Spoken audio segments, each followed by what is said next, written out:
Hey Siddharth, congratulations on a 750. Thank you, Shweta. Thank you. Awesome Really, achievement. yeah. I was looking at our chat history, Siddharth, and I saw that we were in touch in the first week of April. Right. And now we are in the first week of August. 5 months later, you have your target score. How does it feel?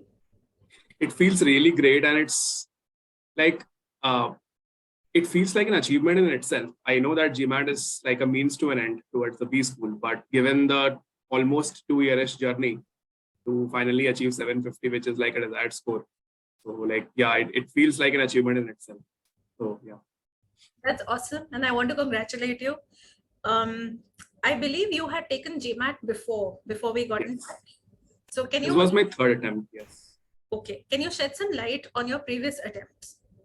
Yeah, so first attempt was back in 2020, all the second half of 2020, where it was mostly of in self-study. And I ended up getting a 690 there. And so I decided that maybe I need more of concept building at that point in time. And then last year around June or July is when I gave my second attempt. It was an online GMAT. I gave it from home and I got a 710, which was very disheartening for me because I, like in all the practice tests, at least the official GMAT, I was getting consistently 750, 760 and above. So I was expecting a minimum of 730 even at that point in time. So like, yes, I was kind of, dejected by the 710. And after that after that was like in too much of an internal debate. Like, okay, should I even now even think of pursuing an MBA? Is GMAT worth it, not worth it? Maybe I'll not get that score ever, right? So that is what ended up happening. And yeah, pretty much the last year went into this. And then this year, maybe in Feb, I decided that, okay, I have a 710 and I have a good experience behind me, at least in terms of work and college. So I just thought, okay, I'll give it my best shot. For a 2-year MBA, I have a total of 7 years experience right now. So that started.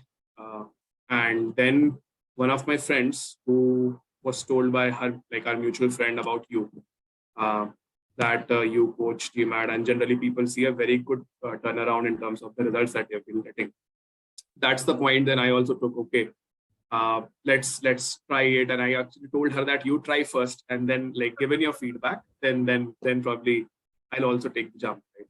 So that is how we started. And I remember speaking to you in early April, first week. I was visiting at a friend's place and then you were like, ho jayega, we can do it. A lot of my students had that problem. Then it was like that conversation was like a spark because I understood that, okay, it's just not me.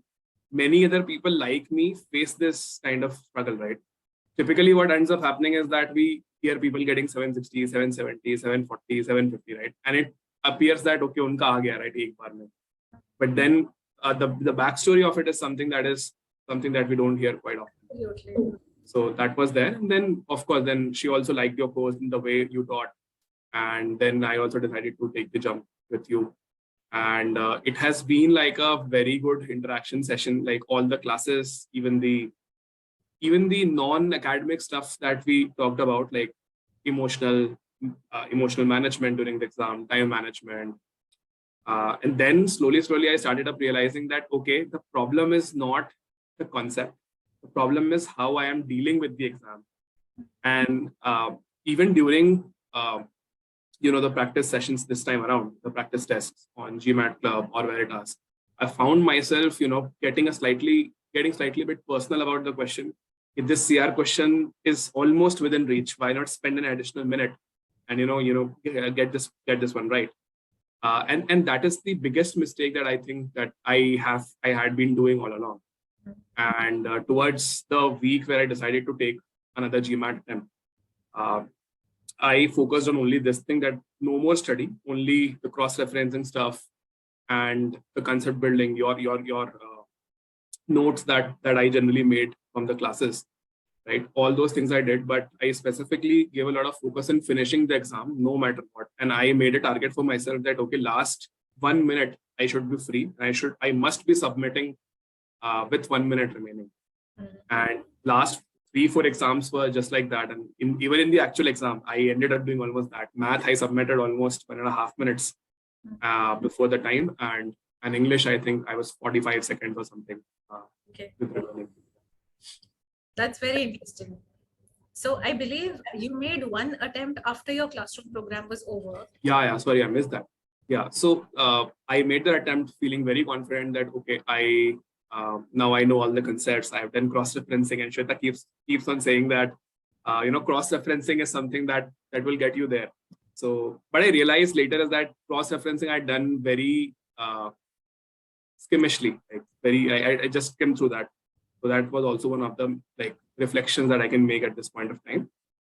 That attempt probably, it was not premature, but it felt like the previous attempts only, because it was an on-center exam. And when I went there, woke up in the morning, went there, Bangalore traffic, right? And the formality at the exam center, I think it got to my nerves again, and I found myself doing that. And there was actually a time in the verbal section where I was 10 minutes behind the target time, and I realized, okay, now let's just see how GMAT goes. And that was also a pretty that time for me. But then I realized, like nothing can go like worse than this, and let's give one final attempt. And in hindsight, it's a good decision that I made. That okay, let's give one more GMAT online test. Maybe that will help, remove any kind of external factors or source of nervousness. So yeah, ended up taking that only and finally getting the score. Yeah. You are one of the people responsible for this rumor going around that people should hide and give their attempts in secrecy, give me a surprise call that we've got the score. So before you, Valmik had done that. So there's Okay. a rumor going around now that yes, Okay. take a post-class plan, follow it. But when are you taking the exam, keep it a secret, give Shweta a call and give her a surprise. So that's great. I love those surprises. But please follow a post-class plan. That's my request to everyone. Right. Don't in the dark. Yeah, I think for the first attempt, I think I talked to you in the last week before giving the first attempt this year. But after that, like after giving that exam, it was like I was very, very disturbed, as in very dejected. So it was like I was not doing anything else. Even my office work, I finished in 2-3 hours, and I was focusing, trying to meditate and doing some personal introspection kind of stuff. How do I get there? What is the problem? What am I missing? Because I knew that conceptually I'm not missing anything. So yeah, that was that 15-day journey was, I think, essential.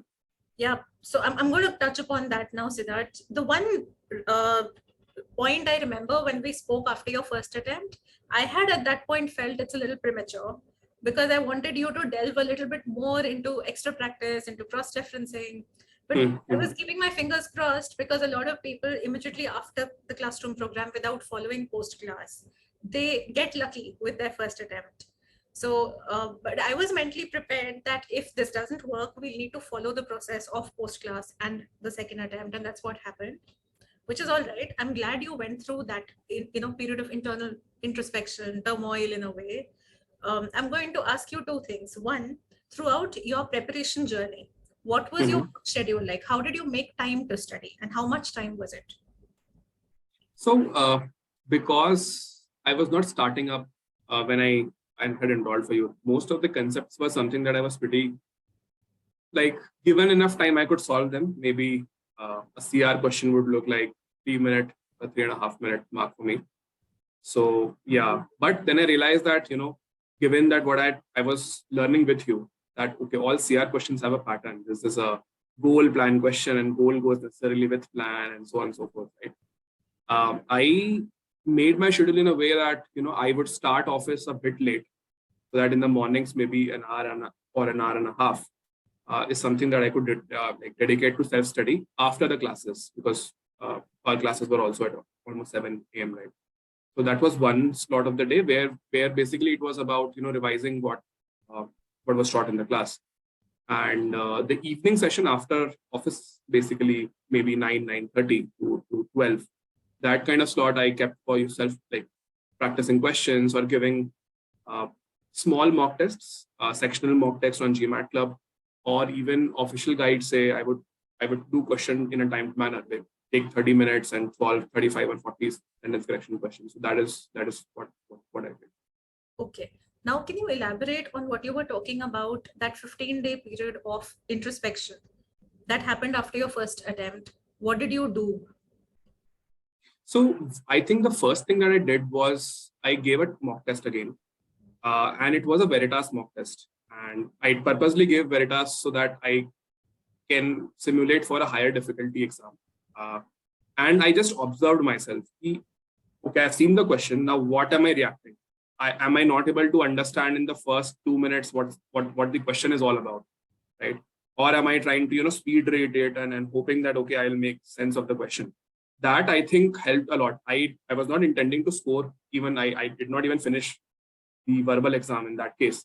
But I realized that okay, I am whenever I am seeing a clock, at the corner of the screen, that is what is ending up getting to me.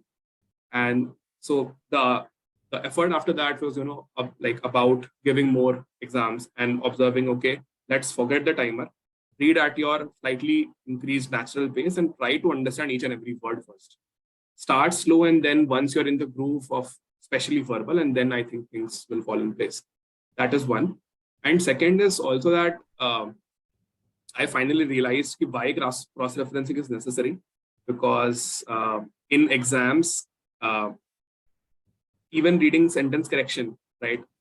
Rules don't strike as quickly as they should, especially when you're targeting a 40-45 seconds mark for a sentence correction question. So that is also the time when I realized, okay, I now have to do sentence correction, cross-referencing for not just for SC, but also for CR.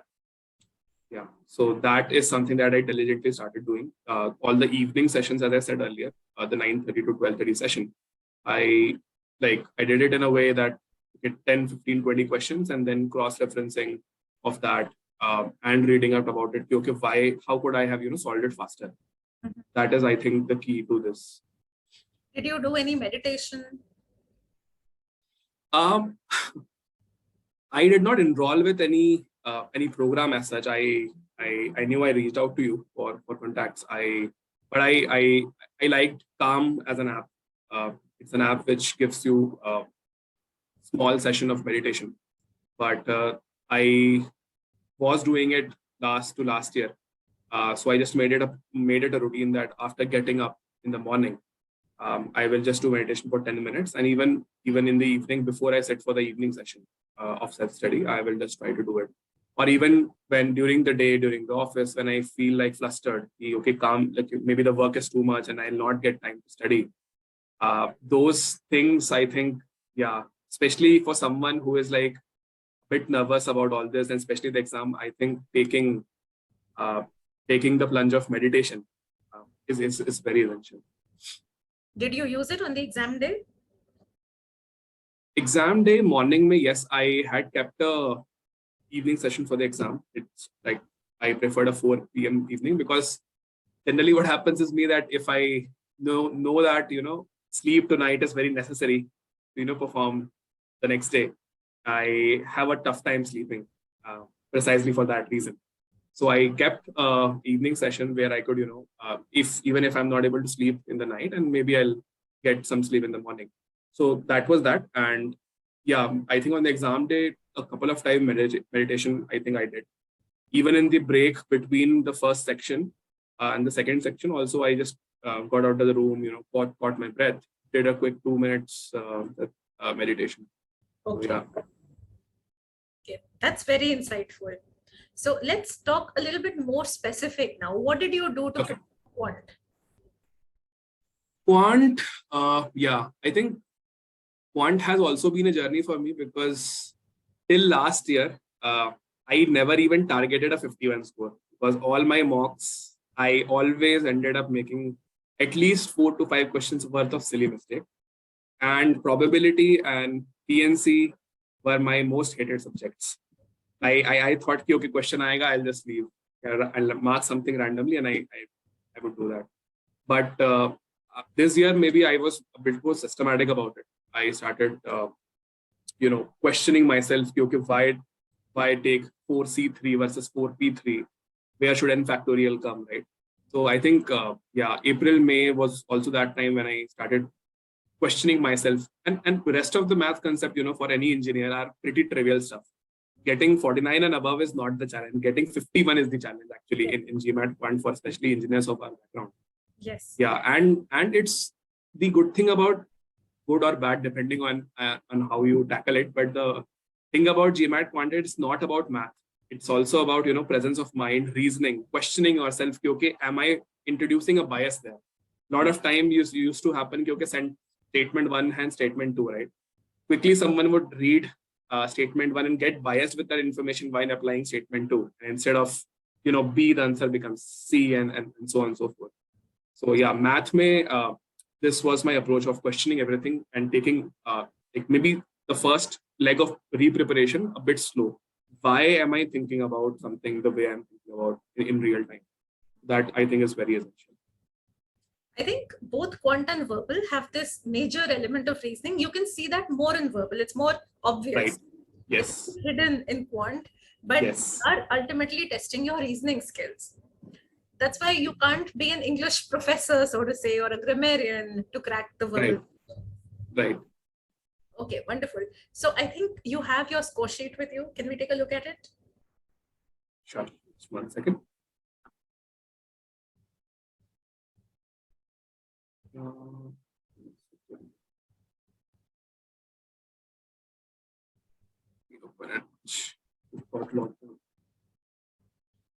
How did you celebrate your score?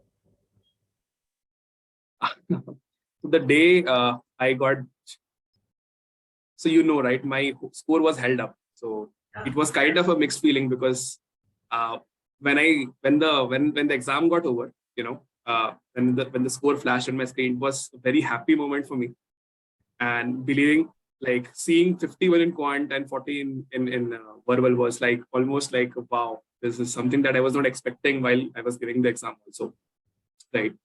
But then the official score didn't come, and then I got a mail that the exams have been held up, the results have been held up. So it was also a bit of turmoil going on in my head that maybe what if GMAT cancels my score?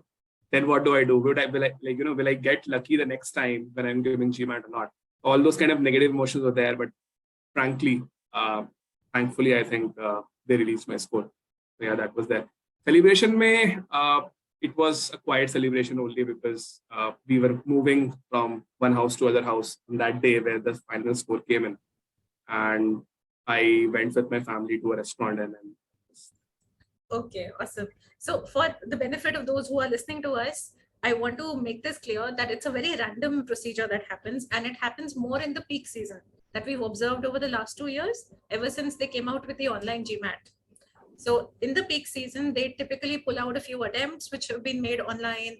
And we've seen this typically with the high scorers, and they do a review. And of course, the review can get instigated because of something that goes wrong during your exam. Maybe your link didn't work and they had to generate another link. So if they have any red flags, they will definitely put your exam under review, but they can do a random selection also.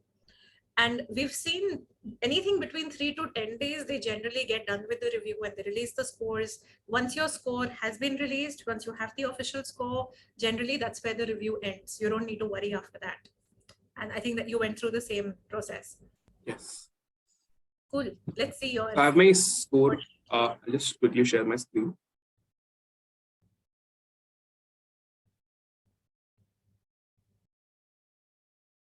Is it visible?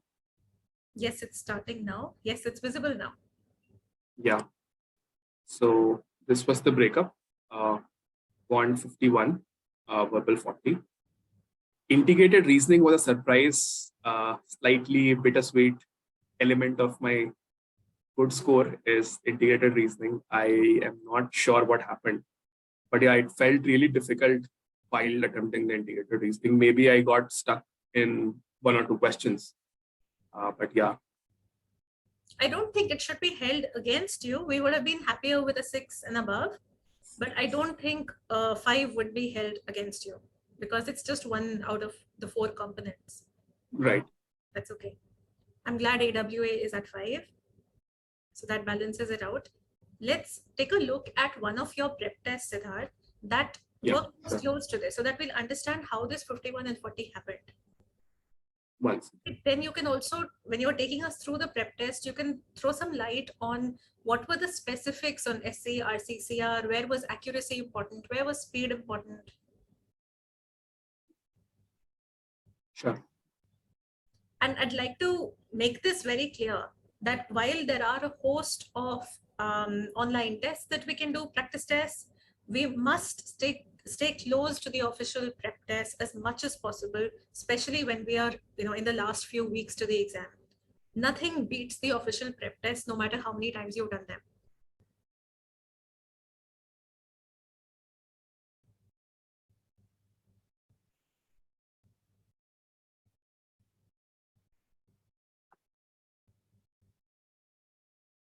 And this is very reflective, it's very interesting, because I'd like to believe that for most of us who are not robotic, we react, we're emotional people. So for most of us, the prep test versus the actual exam, we'll experience a 2-3 point dip. And that happens usually because of verbal, like you've seen 44 becoming 40. That's pretty normal. So 770 becoming 750 is normal. Who are the people who get 770 and above? Those who are able to replicate their prep test scores. They are in the category of superhuman. They react very little emotionally. And that's how they're able to sustain those scores. So one thing that I keep repeating to everyone who's in the prep test phase, that you should target a 770 and above scores in a stable manner, at least across 3-4 prep tests. So you know for sure that you're going to get a 750. And I think that's what you experienced too. So can you tell us, Siddharth, how many errors do you think you would have made to get that 51 on quant? Like in the practice test, I think it was all correct. Right. And for verbal, it was 3 incorrect out of 36. So normally we see that a score of 40 can involve 6 to 8 errors, but usually those errors don't include RC. The fewer your RC errors, the higher your score. That's normally the logic we go by. So can you filter and show us what were these errors, these 3 errors? Sure.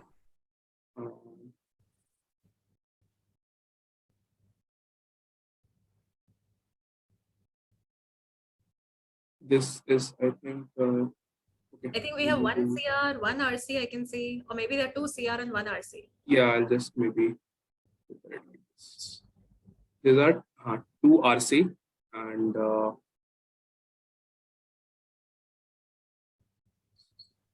1 sentence correction. Okay, so no CR errors. 2 RC and 1 SC error give you a 44. I am just assuming that this implies you had minimal errors on all 3 to get that 40, but perhaps you had a mix, like maybe 2 CR, 2 RC, 2 SC, something of that sort.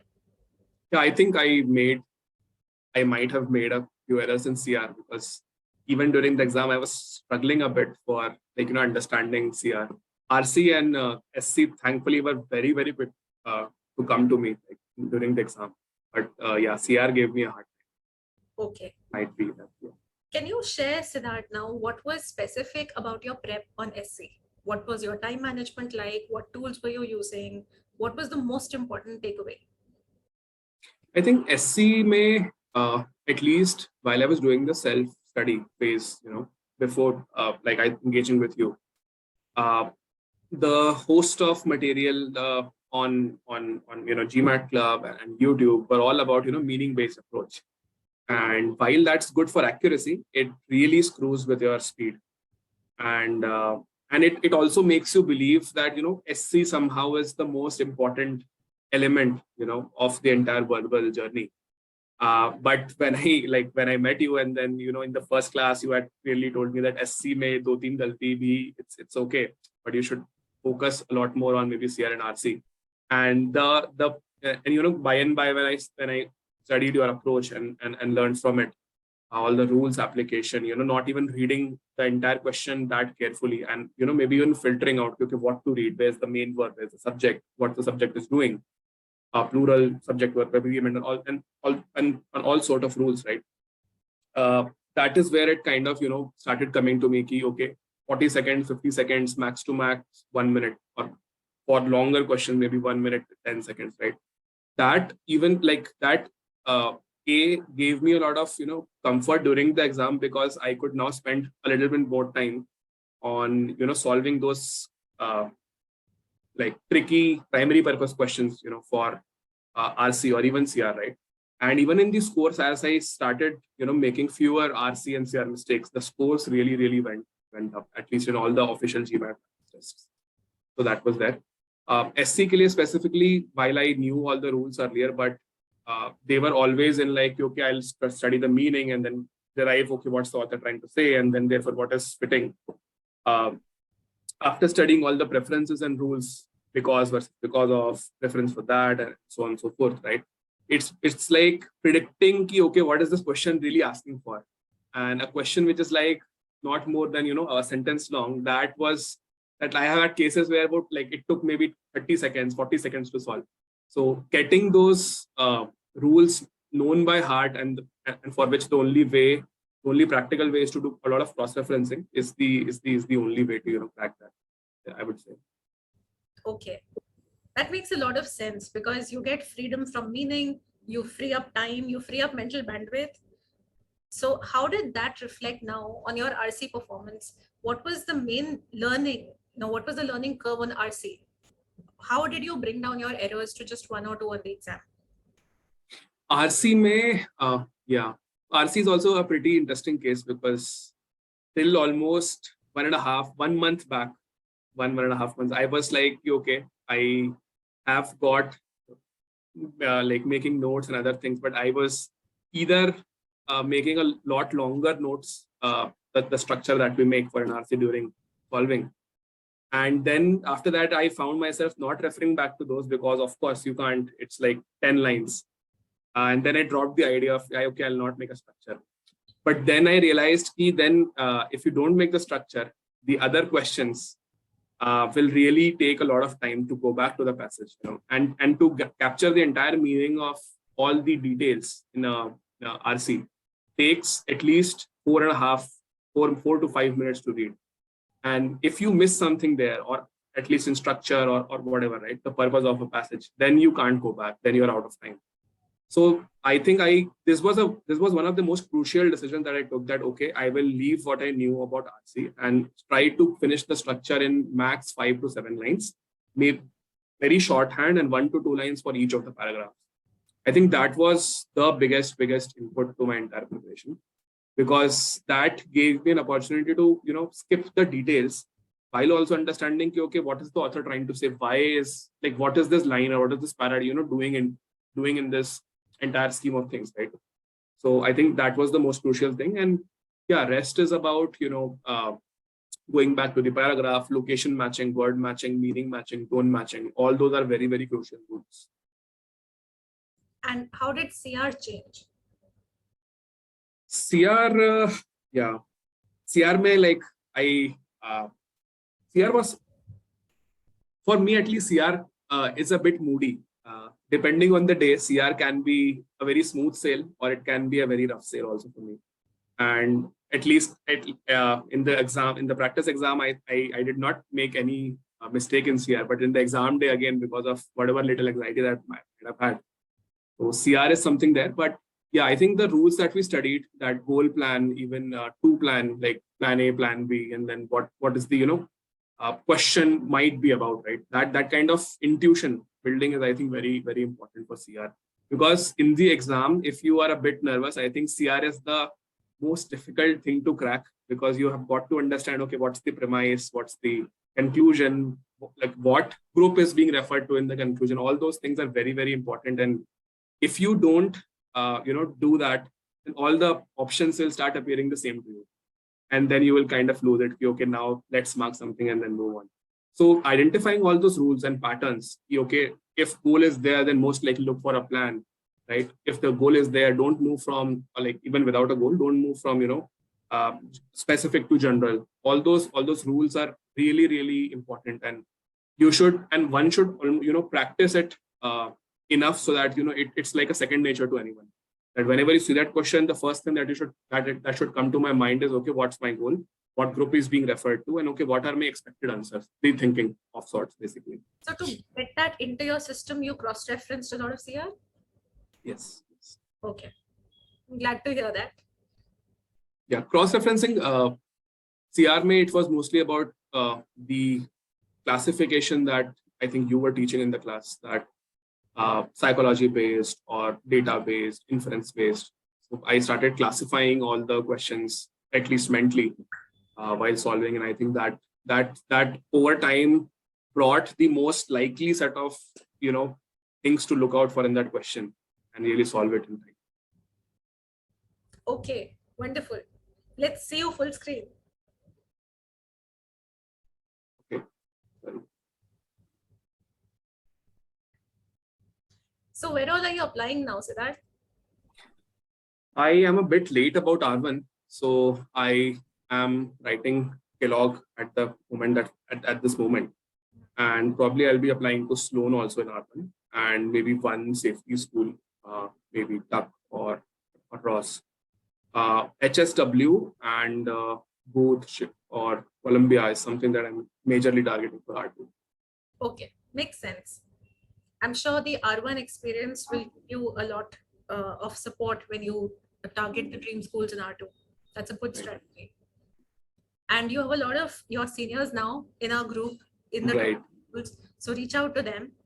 Get sure.